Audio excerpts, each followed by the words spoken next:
know it or not, or whether you even want to know it or not, you're vibrational beings.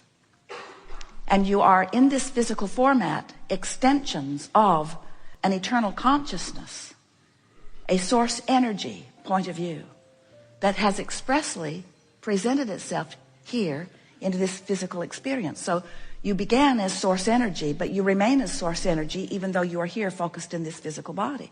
Most people, you're a little different than most people, don't get that. Most people don't get that. Most people think that they were non-physical. They call it soul or angel, or I came from heaven and here I am, but I'm here now, not there. And that's not true. You are source energy always. And that source energy is focused here in this physical body. And we want you to know that in you coming into this body, you didn't come without the larger part of you. The larger part of you came too. The larger part of you is present here in this time-space reality. The larger part of you is here now. And to the degree that you are in sync vibrationally, then you get the full representation of who you are. So how do you feel in a moment when the fullness of who you are is being allowed by you, when you realize that you are source energy in these physical bodies, and that the source energy part of you is always here with you, to the degree that you allow it through the syncing of the vibration, you have a fuller experience. In other words, how would you know when you're allowing the fullness of who you are to flow? You feel really good. You feel frisky. You feel clear-minded. You feel flexible. You feel intelligence. You feel all-knowingness. You feel intuitiveness. You feel harmony. You feel love. You feel appreciation. You feel tuned in, tapped in, turned on. You feel the fullness of who you are. And when you pinch it off, and it's easy to do because it's easy to get out of sync with source. All you have to do is get mad at somebody. You're out of sync with source. All you have to do is not like yourself a little. You're out of sync with source. All you have to do is nitpick over some unimportant thing and make something that isn't important important. In other words, as you focus lackfully, you're always out of sync with source. As you focus critically, you're always out of sync with source. So what's up with source? Does source have no discerning ability? Is source just blinded by love? Pretty much. Does source always need to find the positive aspects? Can source not be objective enough to see that something is screwy with that? Well, it isn't that source doesn't see the screwiness. It's just that source accepts the screwiness as not wrong, as not threatening. Source sees the variety in contrast. Source just, and you may want to write this down because it is profound beyond profound. Source just doesn't freak out. Source doesn't find unimportant things and use it as the excuse to pinch itself off from the source of source.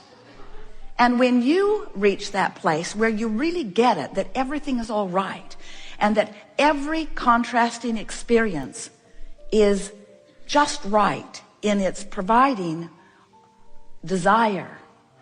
Do you accept that you are eternal beings? Oh yeah, blah, blah, blah, Abraham. Yeah, we're eternal. Eternal, eternal, eternal. We're eternal. We get it. We're eternal. Eternal, eternal, eternal, eternal. But do you get it that you are eternal beings? Oh yeah, we get it, Abraham. We're eternal. We're eternal, eternal, eternal. I want to talk about my car, please. Those people at work are really getting to me, Abraham. Can we talk about that? Something a little less eternal. But the reason that we want you to know that you are eternal is because you, in your eternalness, are so at one with this variety in which you are focused, because you know that the variety in which you are focused is giving birth to new preferences, and that's a big deal to an eternal being. Because if you're eternal, you need new ideas. If you're eternal, there must be something new to call you forward. And if there's not something new to call you forward, then you can't be eternal. And you can't have it both ways. You can't be eternal and not be eternal. You're eternal. We're just trying to make you accept the fact that there will always be variety that will always cause you to ask for something more. So when you make peace with the variety that is causing your expansion, as the source within you has made peace with the variety that is causing your expansion, then you'll be like source and you won't freak out either in the contrast. Instead, you will accept the contrast as a wonderful, life-giving, life-promoting, eternally promoting thing, you see.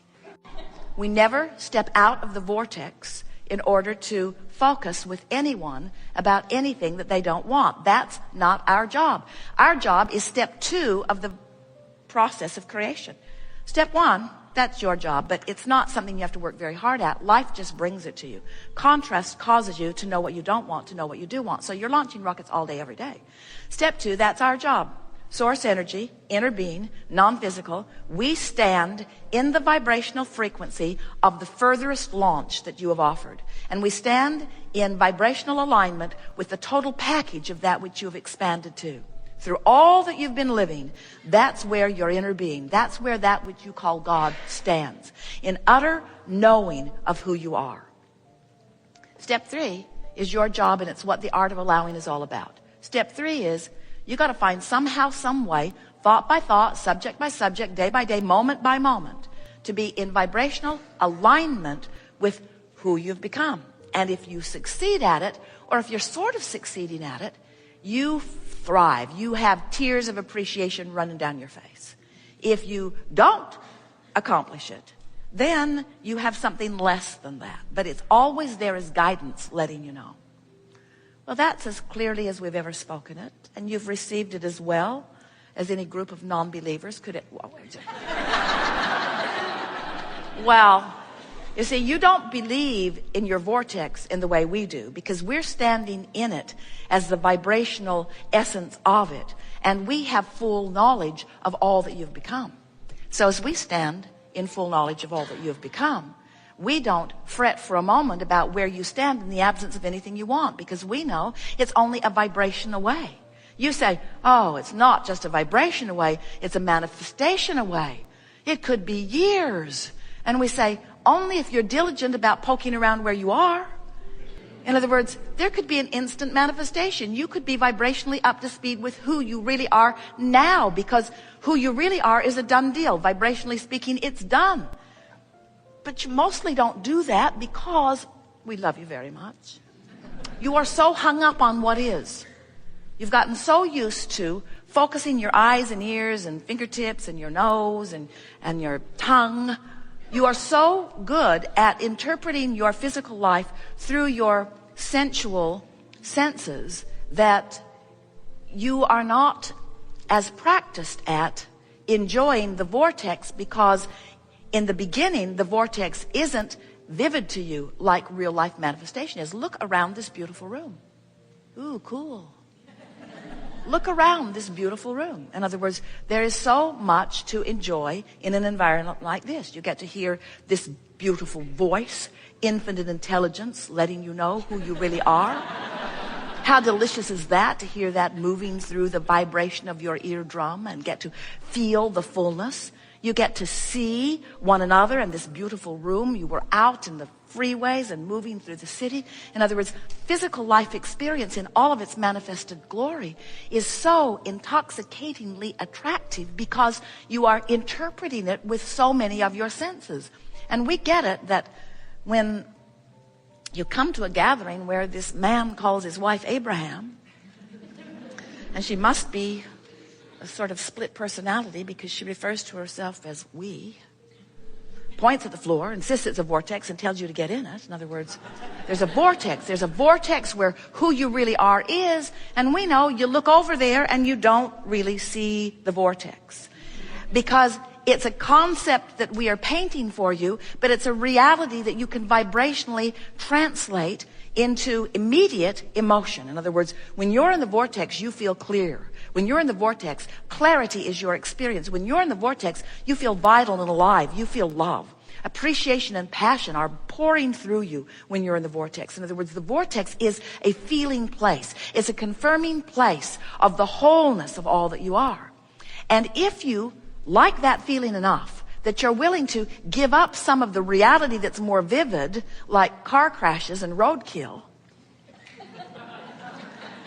Well, we're just kidding, because we know there are a lot of things that are beautiful in your world, but there are some things in your world that aren't so beautiful that you still look at because you feel compelled to look at anything that is manifested because it is reality, and you think that because it is reality that it deserves your attention. And we say some of it does, but some of it doesn't. Don't let the fact that it's reality be the compelling reason that you're looking there instead of feeling your way into the vortex.